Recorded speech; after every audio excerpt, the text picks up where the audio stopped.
আসসালামু আলাইকুম। আজকের দেশ-বিদেশের প্রধান খবরগুলোর মধ্যে আপনাদের স্বাগতম। আজ মঙ্গলবার ২৪শে ফেব্রুয়ারি ২০২৬।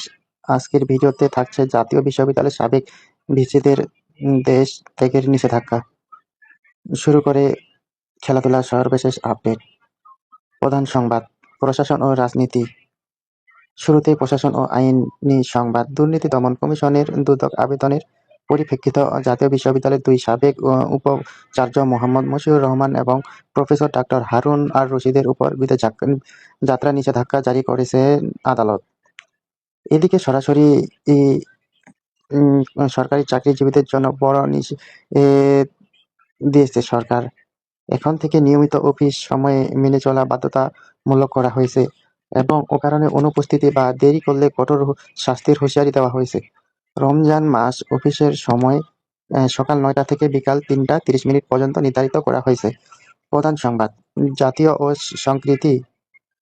আগামী পরশু অর্থাৎ ২৬শে ফেব্রুয়ারি রাজধানীর ওসমান স্মৃতি মিলনায়তনে প্রধানমন্ত্রী সাবেক তারেক রহমান বিশিষ্ট ব্যক্তির হাতে ২১শে পদক ২০২৬ তুলে দেবেন। এছাড়া আসন্ন শেরপুর ৩ আসন ও বগুড়া ৬ আসনের উপনির্বাচনের তারিখ ঘোষণা করেছে নির্বাচন কমিশন। আগামী ৯ এপ্রিল এই দুই আসনে ভোট গ্রহণ অনুষ্ঠিত হবে। আন্তর্জাতিক ও খেলাধুলা।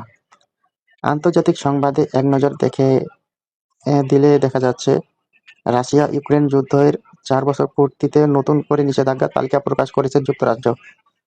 মধ্যপ্রাচ্য উত্তেজনার মাঝে ইরান সতর্ক করেছে যে আমেরিকার যে কোনো আক্রমণে তারা সরাসরি আগ্রাসন হিসেবে গণ্য করে নিবে।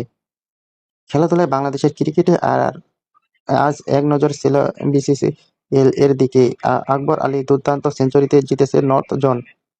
অন্যদিকে আমিনুল হক আক্ষেপ করে বলছেন, তাকে কেবল টেস্ট প্লেয়ার হিসেবে তাকমা দেওয়া আর ক্যারিয়ার ক্ষতি করেছে। শেষ খবর। এই ছিল আজকের সংবাদের সারসংক্ষেপ।